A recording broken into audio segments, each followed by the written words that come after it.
इथे ते कुंभाच्या झाडाची. हां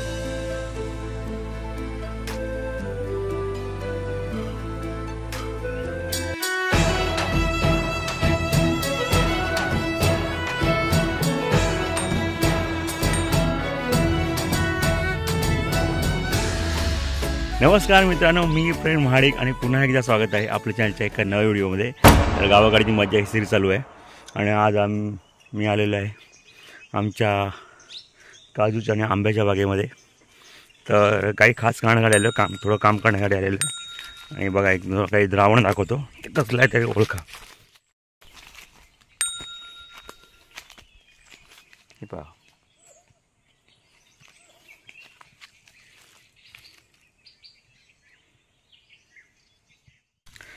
तर हे द्रावण कसलं आहे तुम्ही ओळखलं का? तर हे द्रावण आहे बोडो पेस्ट म्हणतात त्याला. आणि आमचं एक झाड यावर्षी वाळवीने मेलं. हे बघा, हे झाड वाळवीने मेलं, खूप बऱ्यापैकी मोठं झालं होतं आणि त्यामुळे मी हे बोडो पेस्ट लावण्याचा विचार केला. बोडो पेस्ट तयार केलेली आहे. तुम्हाला माहिती आहे काय, आपलं शेतीविषयक चॅनल नाही आहे, त्यामुळे ती कशी तयार केली याचा काही व्हिडिओ मी बनवला नाही आहे. पण तुम्हाला माहिती आहे कॉपर सल्फेटची एक पेस्ट ढवळून घ्यायचा, मिक्स करून घ्यायचा रात्रीचा.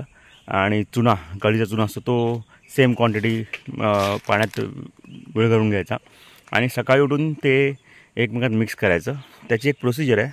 आणि त्याशिवाय त्यामध्ये मी क्लोरोपायरिफॉस जे वाळवीसाठी असतं ते 20 ml वापरलेलं आहे.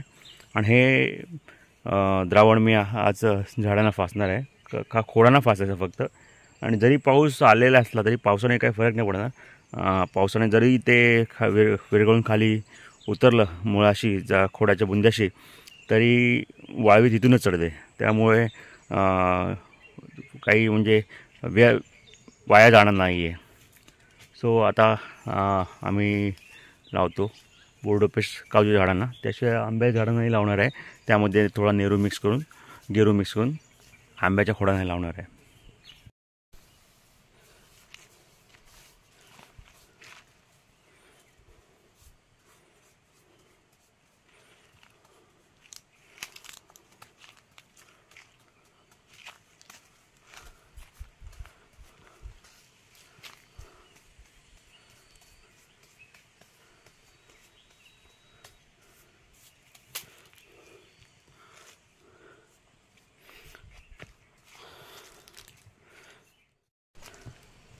बहुतेक सगळ्या झाडांजवळ 200-250 झाडं आहेत.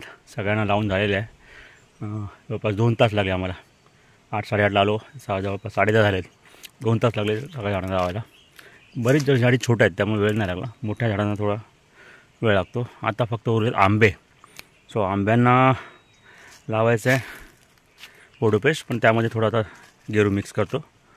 त्यामुळे थोडा थिकनेस आपली जी बार्क आहे, खोड, त्याला ते चिटकून राहील.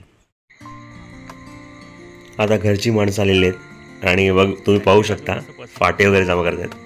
ॲक्च्युली आम्ही झाडी मारली होती, त्यातली उरलेली फाटे आहेत. आणि समोरचं दृश्य पहा, समोर हे डोंगर रांगा दिसत आहेत. हा जे समोरचे डोंगर दिसत आहेत ते ॲक्च्युली दापोली तालुक्यात, आणि आपण आता उभे आहोत मंडणगड तालुक्यामध्ये.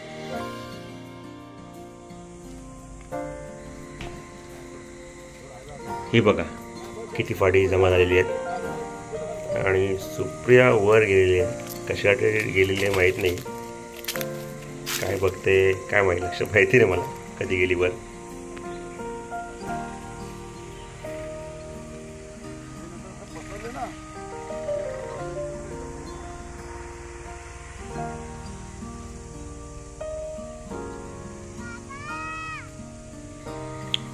जिजा कशाला हाक मारते? काय ग गोटे,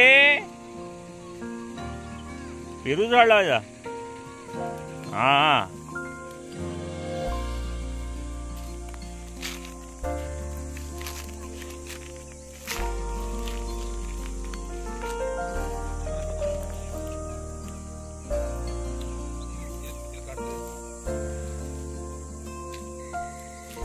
आंब्यांच्या झाडावर अजून आंबे आहेत, बरेच आंबे आहेत.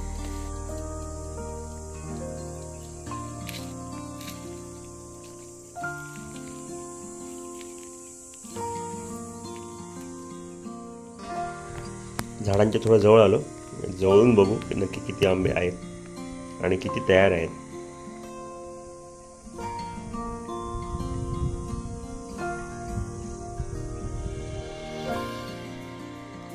आता फाट्यांची मोळी बांधलेली आहे. आमच्याकडे गावी याला गोयला म्हणतात. आणि गोयला डोक्यावर घेऊन दोघी उतरतात खाली.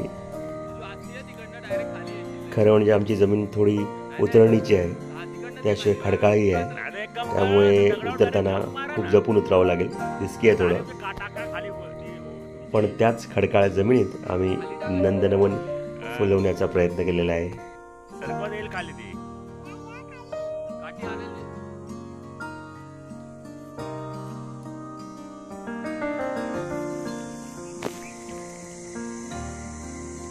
आनंद आधीच खाली चढकेवर जाऊन बसलेला आहे आणि आता बंड्या आणि जिजा दोघे उतरलेले आहेत.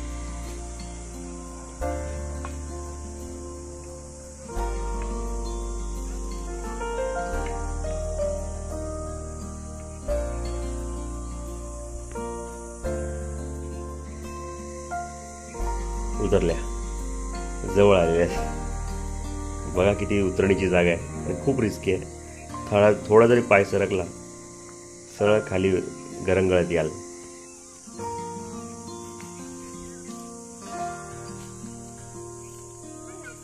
इथे ते कुंभाच्या झाडाची. हा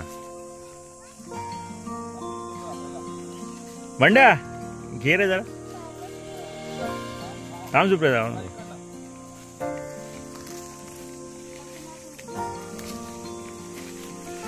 नाही तर खाली टाक.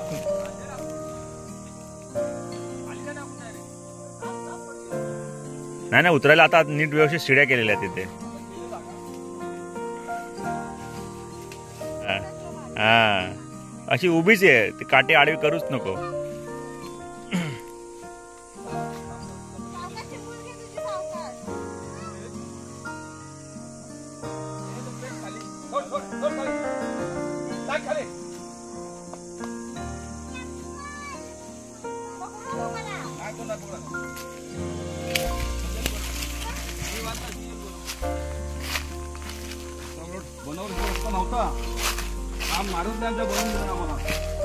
हे कोठे हिला पण या डोक्यावर दे ढोपसा एक मोठा.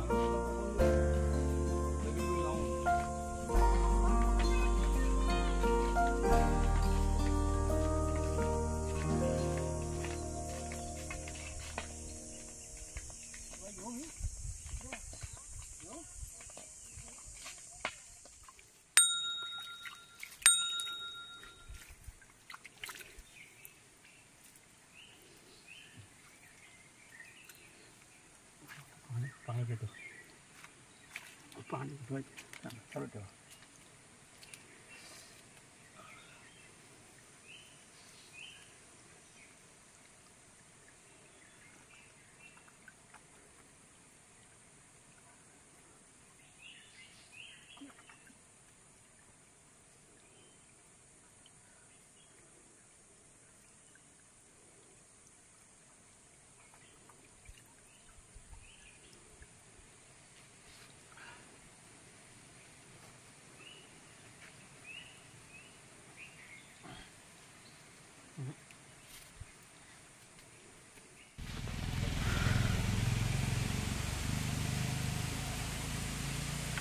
तर आमचं काम झालेलं आहे. काजू झाडांनाही लावलेलं आहे बोडो पेस्ट आणि हापूसची झाड आहेत आंब्याची, त्यांनाही लावून झालेलं आहे. हातपाय धुतले आहेत आम्ही. कोडवी म्हणतात त्या जागेला. बघा हे नारळी पोपीची बाग आहे आणि इकडे बायका कपडे वगैरे धुतात. पाणी थोडं गडूळ झालेलं आहे कपड्यात धुवून. पण पावसाळ्यात मस्त झरा असतो इथे. आताही पाणी प्रवाह चालू आहे. पावसाळ्यात मस्तच एकदम वॉटरफॉल. जसं आपण शहरामध्ये पावसाळ्यात जातो पावसाळी पिकनिकसाठी, तसा एक स्पॉट आहे एकदम. या साईडला वरती प्यायचं पाणी आहे, कारण की इकडे कपडे धुतात आणि वरून पाणी वाहतो, त्यामुळे इकडे पाणी पितात आणि इकडे खाली कपडे धुवायला. तर आता आम्ही चाललो घरी. खूप भूक लागलेली आहे. 10:30 पावणे 11 झालेत. तर या व्हिडिओमध्ये इतकंच. पुन्हा भेटू पुढच्या व्हिडिओमध्ये. तोपर्यंत जय महाराष्ट्र.